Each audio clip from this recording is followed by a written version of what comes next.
Hadi hocam. Kayıttayım. Açayım mı? Hadi. Tut. Armalar var. Değişik parça.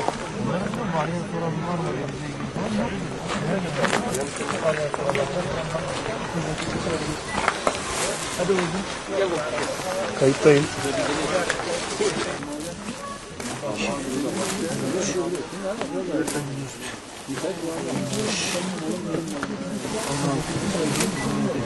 Hadi hocam. Kayıttayım.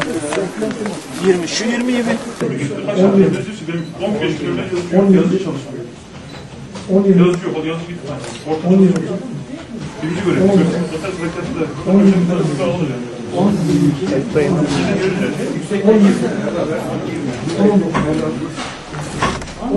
Serhat şey yapalım. Benim internette olan ifade